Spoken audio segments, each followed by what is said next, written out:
Hello student, good evening आप सभी को। आज का हमारा लेक्चर रहेगा बीएससी बीएड सेकेंड ईयर के लिए। इसमें सबसे पहले पेपर सेकेंड थर्मोडायनेमिक्स अपन लोगों ने स्टार्ट की थी, ठीक है। और इसमें unit first real gases and ideal gases के कुछ टॉपिक के बारे में अपन लोगों ने अच्छी तरीके से डिस्कस भी किया था, ठीक है।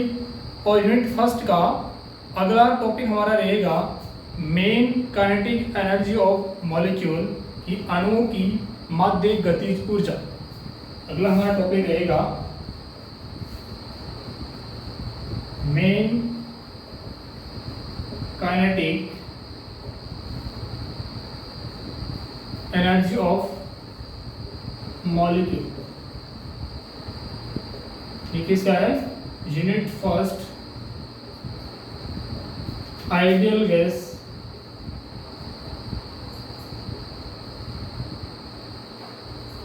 एंड रियल गैस, ठीक है। वो अणुओं की माध्य गतिज ऊर्जा निकालने के लिए सबसे पहले हम लोग ये मानते हैं कि यदि मेरे पास एक सारे गैस के मॉलिक्यूल क्या है, according to assumption of kinetic model, सारे मॉलिक्यूल क्या है, आइडेंटिकल है। अर्थात प्रत्येक मॉलिक्यूल के जो मास होगा वो मेरे पास में क्या है, m है। और हर एक मॉलिक्यूल की वेलोसिटी मेरे पास में क्या है, c1 c2 ऐसे करते करते n तक, यदि n मॉलिक्यूल है तो, ठीक है। ये पहले मॉलिक्यूल की वेलोसिटी आ गई, ठीक है। ये दूसरे मॉलिक्यूल की वेलोसिटी आ गई। ऐसे करते करते यदि n मॉलिक्यूल है तो इसकी वेलोसिटी मेरे पास में क्या आएगी, cn आई, ठीक है।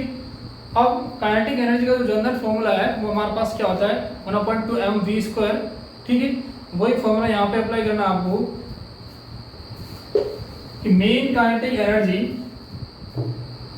पर मॉलिक्यूल, मेन काइनेटिक एनर्जी पर मॉलिक्यूल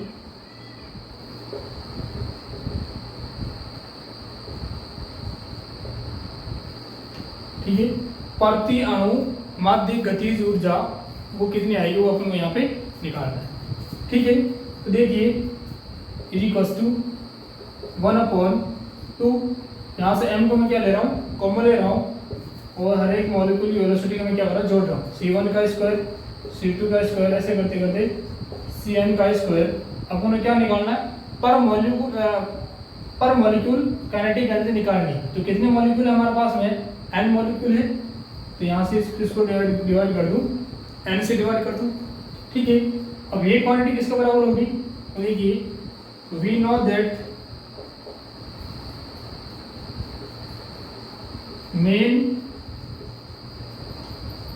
square velocity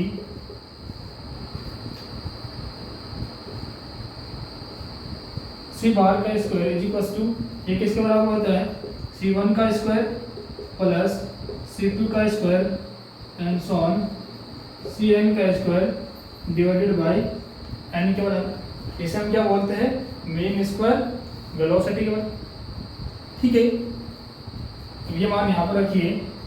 तो हमारा अगली स्टेप क्या आएगी,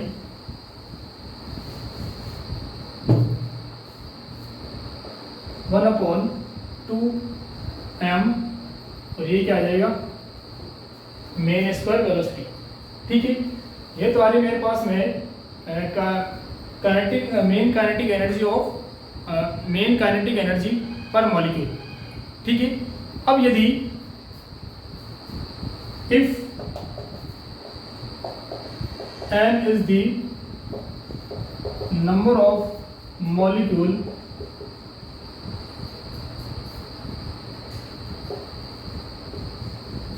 of gas, then total kinetic energy, then total kinetic energy of gas will be, कि यदि स्मॉल n मेरे पास है, किसी गैस में अणुओं की संख्या है, तब मेरे पास में तो टोटल काइनेटिक एनर्जी आएगी गैस की, वो कितनी आएगी, ठीक है। तो ये तो मेरे पास में क्या आ रही है, एक हमारे पास में मेन काइनेटिक एनर्जी पर मॉलिक्यूल आ रही है। यदि n मॉलिक्यूल से मैं मल्टीप्लाई करूँ तो मेरे पास में क्या आ जाएगी, टोटल काइनेटिक एनर्जी आ जाएगी किसकी, गैस की। ठीक है, तो 1/2m इसको किस मल्टीप्लाई करना है स्मॉल n से, और साथ में क्या आएगा, मेन स्क्वायर वेलोसिटी। ठीक है, mn ये क्या आएगा, मास ऑफ गैस। ठीक है, 1/2 ये आ जाएगा कैपिटल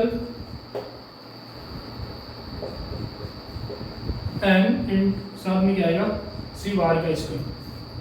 ठीक है, अब यदि मैं यहाँ पे निकालूं कि मेन काइनेटिक एनर्जी इन पर यूनिट वॉल्यूम की इकाई आयतन में माध्य गतिज ऊर्जा या काइनेटिक एनर्जी कितनी होगी, ये अपन को नेक्स्ट स्टेप में निकालना है। ठीक है,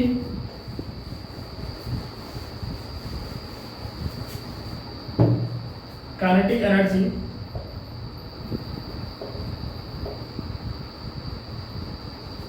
energy n per unit volume कितनी आएगी, उसको वॉल्यूम v से क्या कर दो, डिवाइड करेंगे 1/2। ये तो हमारे पास में क्या था, कैपिटल M, इसको डिवाइड कर दिया v से, तो साथ में हमारे पास क्या आएगा, मेन स्क्वायर वेलोसिटी। ठीक है, और m/v ये किसके बराबर आएगा, डेंसिटी रो के बराबर।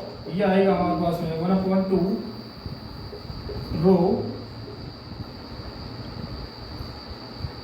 एवरेज ऑफ सी। ये फॉर्मूला अपन को याद रखना है। ठीक है, नेक्स्ट टॉपिक आएगा हमारा, नेक्स्ट टॉपिक आएगा root mean square velocity of molecule. Next topic आएगा root mean square velocity of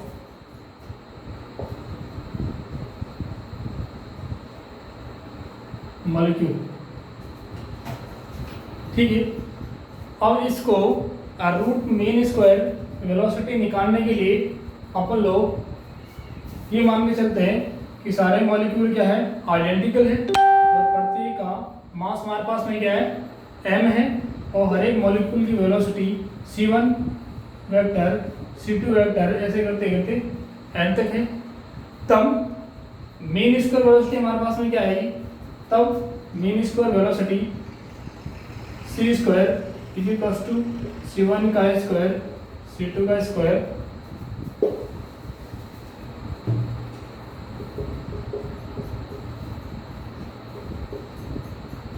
c square n, और डिवाइड में क्या आएगा, n। ठीक है, इस मेन स्क्वायर वेलोसिटी से अपन को रूट मेन स्क्वायर वेलोसिटी को डिफाइन करना है। ठीक है, इसको हम किस तरह से डिफाइन करेंगे कि the root of mean square velocity is known as root mean square velocity. ठीक है, इस c बार का यदि मैं वर्गमूल निकालूंगा तो मेरे पास में क्या आएगा, रूट मेन स्क्वायर वेलोसिटी। ठीक है, c और रूट मेन स्क्वायर वेलोसिटी को किससे डिनोटेट किया जाता है, CRMS से। The root mean square velocity is denoted by CRMS। The root mean square velocity is denoted by CRMS।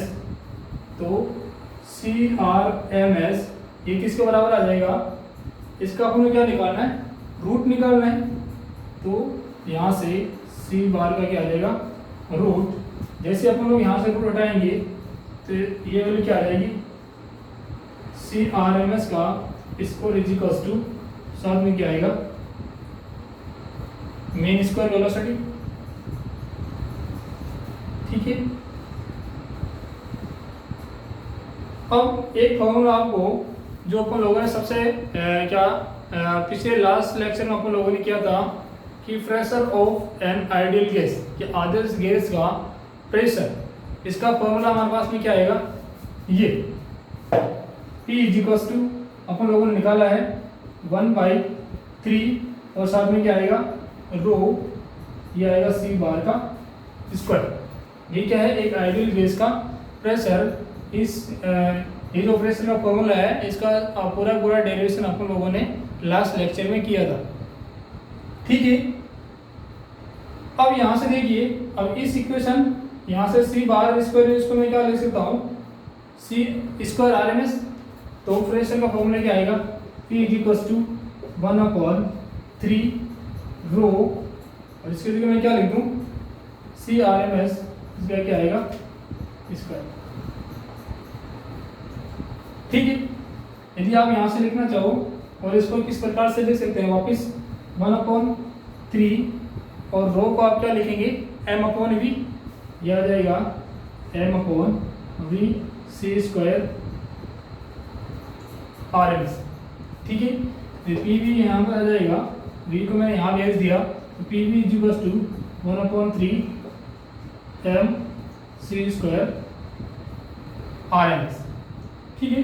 ये अलग अलग इसके केस हैं कि m और v में यदि आपको रिलेशन पूछ लिया कि गैस का प्रेशर, वॉल्यूम और CRMS में क्या रिलेशन है, तब तो आपको यहाँ तक करना है।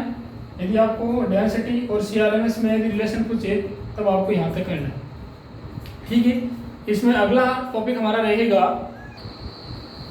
अब इसमें अगला टॉपिक हमारा रहेगा interpretation of temperature of an ideal gases, ठीक है। इसमें नेक्स्ट टॉपिक हमारा रहेगा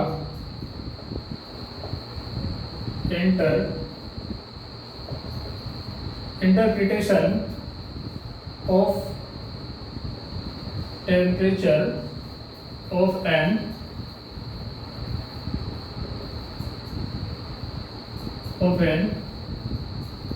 आइडियल गैस, ठीक है। आदर्श गैस के ताप की व्याख्या, ठीक है। तो according to kinetic model of an ideal gases, we know that the pressure of ideal gas is depend on density and root mean square velocity. The pressure of an ideal gas 1/2 rho CRMS का यहाँ पर क्या आएगा square, कि ideal gas का जो pressure है वो किस पे डिपेंड करता है, एक तो डेंसिटी पे, एक करेगा रूट मीन स्क्वायर वेलोसिटी, ठीक है। तो यहाँ से वापस रो इज इक्वल्स टू क्या होगा, 1/2 capital M/v C square RMS, और P is equals to 1/2 M is equals to हमारे पास में क्या आएगा, स्मॉल m इंटू साथ में M V, और यहाँ पर क्या आएगा CRMS, ठीक है। इसमें P V को मैंने सर भेज दिया, ये वैल्यू क्या आएगी, यहाँ पर 1/2 नहीं आएगा, 1/3 आएगा, यहाँ पर भी क्या आएगा 1/3, यहाँ पर भी क्या आएगा 1/3। तो m n/, और साथ में क्या आएगा कुछ नहीं, और CRMS, ठीक है। इसके बाद देखिए, यदि इस पूरी इक्वेशन को मैं 2 से डिवाइड कर दूं और 2 से क्या कर दूं, मल्टीप्लाई कर दूं, तो मेरे पास क्या वैल्यू आएगी, PV इज इक्वल्स टू 2/3, और यहाँ से n into 1/2 M C square RMS, ठीक है। तो देखिए ये वाली पूरी क्वांटिटी मेरे पास में क्या बनेगी, मेन काइनेटिक एनर्जी। तो average of E is equals to, ये क्या आ जाएगा n, ये इसको आप ऐसे लिख सकते हो 1/2 M N C square RMS, ठीक है। और E bar is equals to, तो हमारे पास P इज इक्वल्स टू क्या मिलेगा, फिर आप कैसे करो, इसको सॉल्व कर लो। E bar is equal to 1/2 capital M C square R M S. तो ये P V is equal to, और इसकी जगह मेरे पास में क्या आ जाएगा, average of E 2/3 average of E के बराबर। ठीक है।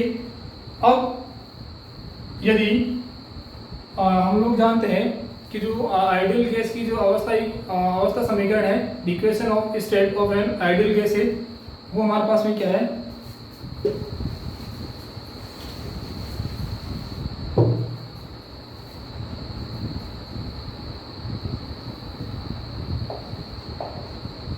we know that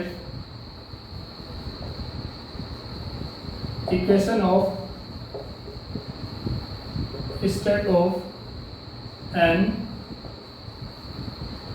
ideal gas, ये क्या आएगा, P V is equal to X R T के बराबर। यहाँ पर एक्स क्या है, mole fraction of gas, X is equal to, इसका फॉर्मूला आता है एम अपॉन एम जीरो, क्या आएगा मोल फ्रैक्शन ऑफ गैस। ठीक है। m is the mass of gas and m0 is the molecular weight of gas, की गैस का अणुभार। ठीक है। और देखिए, यदि इस इक्वेशन और इस इक्वेशन, ये भी क्या P V is equal to X R T, और ये भी मेरे पास में क्या P V is equal to by 3 E bar के बराबर। यदि दोनों इक्वेशन में कंपेयर करूं तो मेरे पास में क्या वैल्यू आएगी, यहाँ पर एक्स इज इक्वल टू क्या आएगा, एम अपॉन एम जीरो। तो इस इक्वेशन और इस इक्वेशन को कंपेयर करने पर X R T is equal to 2/3 ये आएगा ई बार। ठीक है। तो यहाँ से ई बार की वैल्यू मेरे पास में क्या आएगी, 3/2 एक्स आर टी। ये यहाँ पर आर क्या है, गैस कांस्टेंट है, एक्स क्या है, मोल फ्रैक्शन ऑफ गैस, और ये क्या है, गैस का टेम्परेचर। और 1 मोल गैस, तब एक्स इज इक्वल टू, तो यहाँ पे 1 मोल में लिखेंगे तो हमारे पास एक्स की वैल्यू क्या आ जाएगी, 1 के बराबर। तो 1 is equal to M upon M zero. यहाँ पर एम और एम जीरो दोनों क्या आएंगे, बराबर। ठीक है। तो यहाँ से ई बार इज इक्वल टू 3/2, और ये वैल्यू क्या आ जाएगी, आर टी के बराबर। ठीक है। यदि आप ई बार को यहाँ चेंज करना चाहो तो आप ऐसे लिख सकते हैं, ई बार ये किसके बराबर आएगा, 1/2 M C square R M S. लेकिन 1 मोल गैस के लिए एम और कैपिटल एम ये किसके बराबर होगा, मॉलिक्यूलर वेट के बराबर। तो ई बार इज इक्वल टू, ये किसके बराबर आ जाएगा, 1/2 capital M zero C square R M S. तो यहाँ से एवरेज काइनेटिक एनर्जी ये किसके बराबर आएगी, 3/2 ई बार की वैल्यू यहाँ से लिखिए 1/2 कैपिटल एम जीरो और रूट मीन स्क्वायर वेलोसिटी